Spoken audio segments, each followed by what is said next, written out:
দুই ম্যাচে এক জয় এক হার। দক্ষিণ আফ্রিকার বিপক্ষে নাগালের মধ্যেই ছিল জয়টা, সেটা পেলে এখন নিশ্চিন্তে থাকা যেত। তবে ক্যারিবীয় দ্বীপপুঞ্জে টেনশনেই কাটছে সময়। নেদারল্যান্ডস আর নেপাল নামে ভারে পিছিয়ে থাকলেও শর্টার ফরম্যাটে নিজেদের ইতিহাস আর এবারের বিশ্বকাপের কন্ডিশন বিবেচনায় নির্ভর থাকতে পারছে না বাংলাদেশি ক্রিকেটাররা। কাগজ কলম নিয়ে চলছে কাটাছেঁড়া, পয়েন্ট টেবিলে তীক্ষ্ণ দৃষ্টি, নেট রান রেটের হিসেব নিকেশ আর অন্য দলগুলোর খেলা নিয়ে পুঙ্খানুপুঙ্খ বিশ্লেষণের চেষ্টায় চান্ডিকা হাথুরুসিংহের দল। যদিও শ্রীলঙ্কা নেপাল ম্যাচ বৃষ্টিতে ভেস্তে যাওয়ায় লাভই হয়েছে বাংলাদেশের। এ ম্যাচ পরিত্যক্ত হওয়ার পর লঙ্কানদের ঝুলিতে মাত্র 1 পয়েন্ট। 5 দলের গ্রুপে সবার নিচে তারা, যদিও খুব সামান্য হলেও স্বপ্ন দেখার সুযোগ রয়েছে তাদের।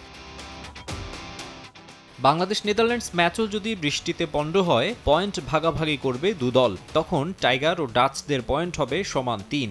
এর পরের ম্যাচে নেদারল্যান্ডসকে শ্রীলঙ্কা হারালে তাদেরও পয়েন্ট হবে 3, আর বাংলাদেশের বিপক্ষে জয় তুলে নিতে পারলে নেপালেরও হবে 3 পয়েন্ট। একাধিক দলের সমান পয়েন্ট হলে ডি গ্রুপের ইকুয়েশন মেলাতে হবে ম্যাচ জয়ের সংখ্যার বিবেচনায়। এরপর আসবে নেট রান রেটের হিসেব, এরপর আসবে হেড টু হেড। আর সেখানেও মীমাংসা না হলে হায়ার সিডেড টিম কোয়ালিফাই করবে সুপার 8-এ। টানা 3 জয়ে দক্ষিণ আফ্রিকা অলরেডি নিশ্চিত করেছে পরবর্তী রাউন্ড। সমীকরণ সহজ করতে বা এড়াতে 2 ম্যাচ থেকে অন্তত একটা জয় নিশ্চিত করতে চাইবে বাংলাদেশ। মাকসুম আলম খান, সময় সংবাদ।